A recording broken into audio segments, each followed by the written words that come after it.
And howdy folks, this is your old pal Uncle Al. We had a little bit of a shakeout because my laptop and my phone suffered electrical discharge. In other words, we got hit by lightning on our outside router.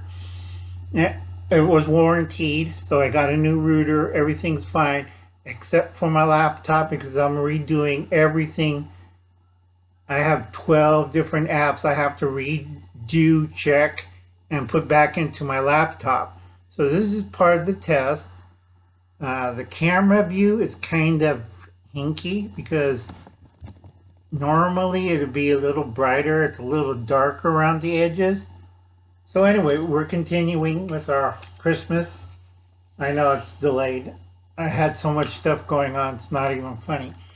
So last thing we went off on our Christmas reading is salt is difficult inland. If you live 60 miles inland away from the coast, I hope you stockpile like Uncle Al does. I got 600 pounds and 50-pound sacks of canner salt through my connections and wholesaler and stuff. Why people ask, why so much salt? You know, just season your food? No, as a preservative. Once power goes out and we're in a real SHTF, I don't think you could can that much to save all your food. Okay, but we dry this stuff. But you need salt to process part of it because just simple air drying will not kill the bacteria. It makes them dormant, but it won't kill it. So that was from Robert Hyland's How to Be a Survival from 1945. Now, he was a great science fiction writer, orator, teacher, engineer, science fiction writer, editor, and he warned people. I have one of his books. My favorite is one of his books for quotes and stuff, and he warns people about the liberalization of education. He said he doesn't trust anybody who graduated from college after 1968. And I have to agree with him. Okay? A lot of people are either brainwashed to the point. I had somebody made a lengthy comment. And I'm like, why don't you just make a video and explain your viewpoint? You know? Because I was arguing about Canada re-education. So, he's an American, but he got his degree in Canada. All right, but they're going to pull his degree. Could understand that because it's like 1984. And if you, like I said, this is for the general public, if you allow that, then you're no better than the people in 1984. Okay, and anybody who defends that viewpoint, gee, you sound like Winston Smith or his boss. Okay. It is difficult to reject the idea of hoarding canned goods. A few dollars worth carefully selected could supplement your family to a point of luxury for several years, which is true. Canned goods, hoarding it, it's not hoarding, it's putting away. It's called a pantry. Luxury for several years. You might save from starvation. Cannibalism is shamed by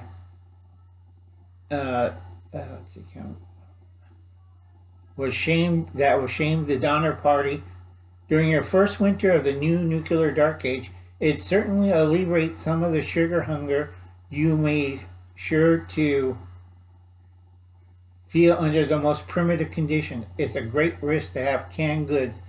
If you have them, you have one of the hated rich that everybody finds out.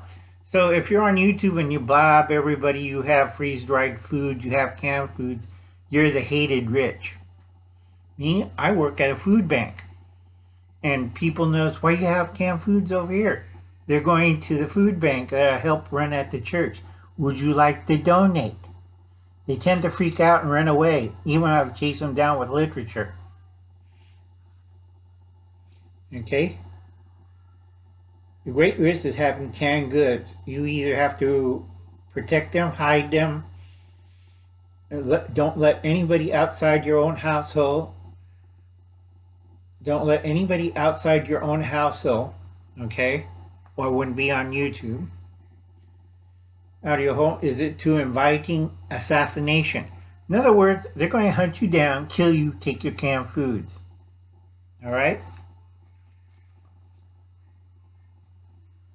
And like I said, I'm testing the camera if I got it adjusted right or not, because I don't know. I still have a few bugs I got to work on. Let's see.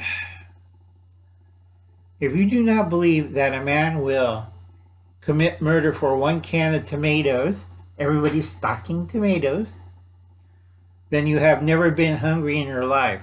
Now, Uncle Alan has, and that's a long story, and I won't get into it. Lived down by the river, Kern River, in a van in the valley with a stripper.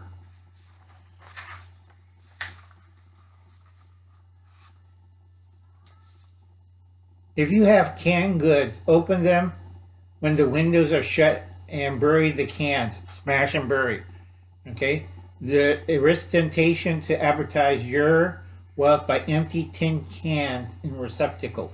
In other words, they find tin cans, and no matter how nice and cleaned up, they say, you have food. Same thing with freeze-dried. Same thing with your canned, jarred foods. They know it, they'll hunt you down, and they will kill you. Oh, and also, most important thing, don't forget a can opener. If you're a survivalist, 2 can openers. Okay? That's what he wrote down in the sentence between the next paragraphs. If you have a rifle, a high-powered with a telescopic sight, you don't use it much, but the cartridges are nearly irreplaceable. A deer or a man should be a limit of your list of targets. Deer, unique meat. A man hiding or running is not enough. Okay, reason why he wrote that paragraph is most people have a deer rifle. Okay, I seen them shoot, and I told them that is not counter warfare. Okay, you're at the target range and you're plopping away. No, deers don't have guns. People have guns and they'll shoot back at you. So you want to snap off 1 quick round, make sure whatever you hit drops dead. Deer, man, running, whatever. Just like that. All right? You don't goof around. Bolt actions are slow. Semi-automatics, you waste too much ammo. And ammo is king. Okay? If you know how to reload, that's not a problem. It will stretch you on for a few more years. But if you don't have a supply of ammo, you better throw rocks and spears.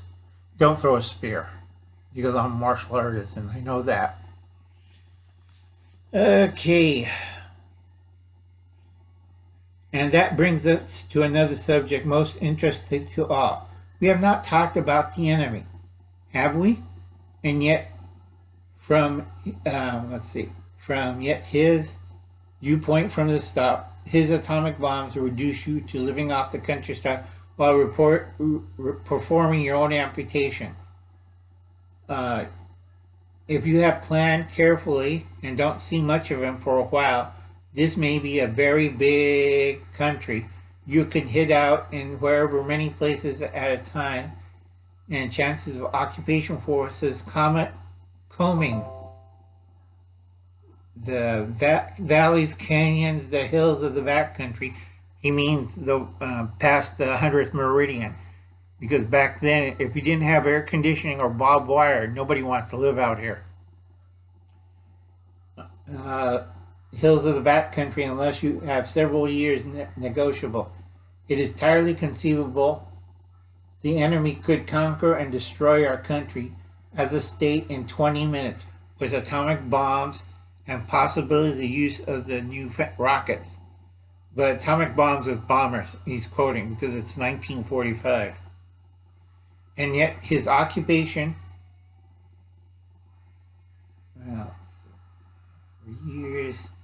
yet his occupation forces move in, they'll be lost in this great continent. However, he will not find you for many years. Okay, high point number 6. There is a chance, proven time, again, the fighting French, calculating Irish, the deathless Poles, yes, they survived at great cost. The fighting French lost 90% of the resistance. So everybody said, we're part of the resistance. And if a real resistance fighter hears about it, gives them an ugly look and kicks them in the nads. Okay? Calculating Irish. You don't tell that to a Finnegan or an IRA man because you're probably going to get beamed over the head with something heavy and long. And it's a shillelagh or a baseball bat or a lead pipe. Okay? The deathless Poles. These guys, the Polish units that fought and got betrayed, they lost about nearly, it's not even funny. You have to read the warfare of Poland to understand. They escaped to America. That's the way they survived. Under communist rules, under Nazi rule, wasn't a pleasant time for the next 70 years. Okay. Now let's see. Our own Apache and Yaqui Indians that you could never conquer as a free man. You could only kill him. That's where the Star Trek quote, "It's a good day to die." That's when Apache open fires you with a scatter gun, shoots you with a 6-shot revolver, and jumps at you with a Bowie knife. Yeah, it's a good day to die. And he's going to take everybody with him. Star Trek quote. Okay. You cannot conquer a free man. You can only kill him. After the immediate problems of the valley comes the underground. Okay, once you settled in, once you got your food processing and everything, and you're at a stable point where you can feed and clothe yourself, that's not a problem. Next is forming a resistance, the underground. Okay? Then this is your, let's see. Then you will need your rifle. And then you need knives. And you need dynamite, C4, timers, and fuses. You know how to turn them into grenades. Okay? You need to know how to turn them to grenades. That's easy. You must learn how to harry the enemy in the dark. It's simple. Uncle Alan's in the dark with a machete and you can't see him. Unless you have night vision. Then Uncle Alan has a surprise. I have an infrared flash thing. You put on the goggles and Uncle Alan points it and then you're blinded for 20 minutes. And then Uncle Alan goes into the kill with a spear. I don't throw mines, I just run it through your guts. Naga, I forgot what the heck they call it. Just think of a samurai sword with a heavier blade on a 6-foot pole. Okay? Okay. Turned his conquest into a mockery. Too expensive to exploit the resources. Oh, it can be done. It can be done. Once he occupies, his advantage of a surprise attack with an atomic bomb is over. Once his troops are scattered wrong, he cannot use the atomic bomb. Okay? But if you read the Spirit of Joyce, that's another viewpoint. If you're a mad dog dictator, you're going to kill your own troops. Then this is your hour of, this is your day. This is time for the neighborhood cell, the mountain hideout to blow into the night. And yes, the time to martyr is when time to martyr for freedom, and men and women and children die painfully with sealed lips. Can we win our freedom back? No way telling. History has some strange quirks. Conflicts between England and France gave us our freedom in the first place. The quarrel in our enemy in high places, hopefully feeling his oats, might be obnoxious to displace the original dictator might give us an unexpected opportunity to exploit what we already are. Okay? So if somebody says they want to be a socialist and communist, kick them in the nads. Because a lot of people around where I live, they don't like that term because they escaped from socialism and communist countries. And they won't be nice like Uncle Al and kick you in the nads. They'll probably kill you.